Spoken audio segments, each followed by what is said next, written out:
Player substitution. Teams can play up to 8 on the field at a time. Teams may consist of 16 players or as low as 14. I think everybody has 16. Each team will create 2 evenly skilled squads. I don't care how you do it as long as everybody's playing equally. For example, Squad A will play first and third quarter. Squad B may play second and fourth quarters. Just know this, that when you're completing your player log, it never works out. Very rarely does it ever work out to perfection. It's one of those things that kids don't show up on time or they don't show up at all, and you never got a call, you never got an email, and here you are waiting, and then you realize, I got to put somebody else in. So then it just totally messes everything up. And that's okay. It's to be expected. Just prepare for that. So do not put a lot of weight in on your attention to your roster the week before. If during a game you do not have enough players to make 2 squads, a player from one squad may fill an opening on the other squad. So basically it just says if you need a player to come back in for that extra quarter, you can do that. No player should play 2 quarters more than anyone else. This is a big one. You know, we see it every year, and I don't know why. I don't know if it's just coaches not paying attention or just trying to play their better players. I haven't figured it out. I think it's a combination of both, quite honestly.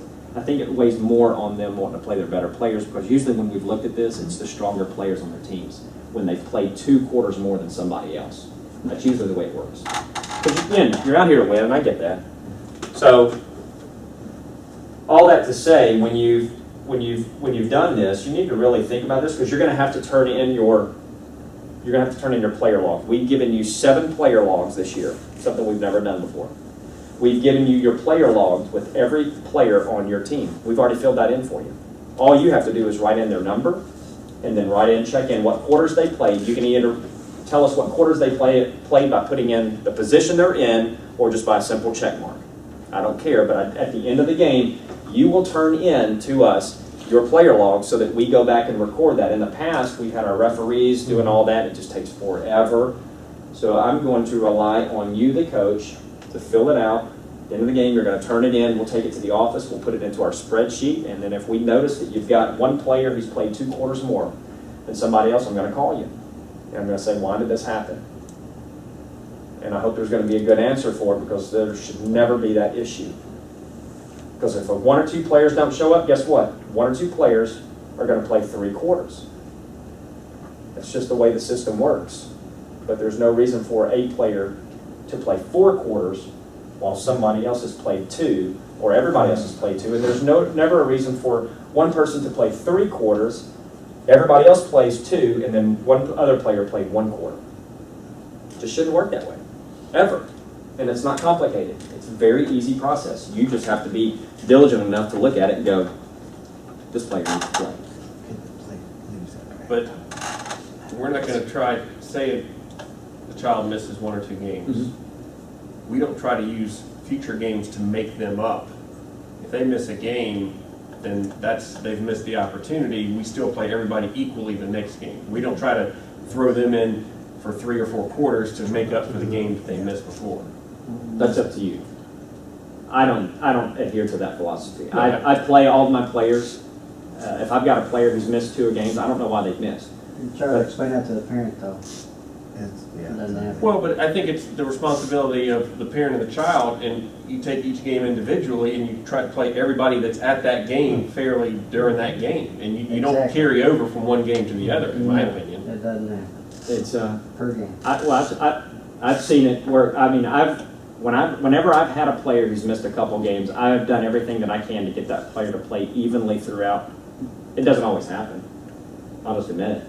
But that player who's missed 2 games, I've tried to get them to play back. If I've had a game where we need to play extra players 3 quarters, I've tried to get that player back because I don't know why they've missed. That's not my business to try to get in there and figure out and penalize it. You can look at it either way. You can either look at it as penalizing the player because he didn't show up or doing an injustice to the players who have been there. So either way, you can argue for which way is the best way. I just lean in the boat of saying I'm going to do everything I can to try to balance out the number of quarters these kids play throughout the season. And I'll try to get it as close at the end of the year as I possibly can because I want them to have the opportunity to play. That's just my philosophy on it. But if your philosophy is to, hey, look, I'm not going to go that route, I'm going to take it on a per quarter, that's fine. Just make sure your parents understand that, and they know that, and that you're going to own that. But that we haven't, we've talked about that and just said, whatever you want to do with it. I'm going to balance the players out because I want them to play as best I can. I want to give them the opportunity. That's just me. But I'll let you wrestle with that and kind of figure out where you land. But yeah, that question right there comes up every season, every single season. It doesn't matter what sport. Do we? There's always exceptions. There are. I mean, we just never know, and so I never put too much weight into it. But I lean on that side of trying to get them all equal playing time throughout the season. It's a great point though. No player. Let's see. Set squads should rotate offense or defense. What we started in the past, which has been I think helpful, is if you have one or two kids who are really good at quarterback, leave them as your permanent quarterbacks because you need a general on the field. But if you've got another kid who's terrible, and you're going to have these, and they want to play quarterback, find an opportunity for them. Your dad probably did it best, as anybody as I've ever seen when he coached. He had those kids who were not good. They were minimized in a lot of ways as not being the elite players, and they wanted to play quarterback. And here's Jim's philosophy on this was, after they'd score a touchdown, he'd let them try to do the extra point. He'd put them in there for an extra point, and he'd always come up with a quick little screenplay or something that would be simple, that it was a quick pass. It wasn't anything long because he knew the quality of the player wasn't going to get it 5 to 10 yards, but something quick enough to, boom, either the kid catches it or not, or whatever. And so his dad probably did it as best as anybody ever seen, and really paid attention to it. The best way is like just do a simple handoff because you know they're not going to drop it. Like if you do a pass, it's kind of risky, but if you just hand it off, I mean. But the kids want to throw it too. Oh, he's on the quarterback. Oh, yeah. That's the part about being a quarterback. I mean, you got kids who want to throw the ball. Let them throw it. Yeah. Let them have that moment of glory where they can just sit back there and know they told their friends they played quarterback, and if it's just a little pitch or a shovel pass, they've done it. You don't have to leave them in there all quarter and all that, but find those moments and figure out where your players want to play. Find out if they want to play receiver. Find out if they want to play line. Find out if they want to play quarterback. And then get a list of that, and then find opportunities throughout the season to capitalize on that. The pressure is usually not as high either on the extra point. No, not at all. And the whole point is at the end of the season, you have an opportunity as coaches to for this to either be the greatest season they've ever had or the worst. Really. We can either do something differently for these kids that they may not find anywhere else, or we can look just like everybody else and devalue these players for the sake of whatever the sake may be, our own pride, our own wants and needs, And it's a difficult position to be in as a coach, to swallow your own pride, to say, scoring this touchdown or getting this first down is not the most important thing at this moment. I've got an opportunity to help a kid grow and develop and see this moment for what it is. And that's where I've struggled as a coach, even myself, to say, this is more important than this, whatever this would be.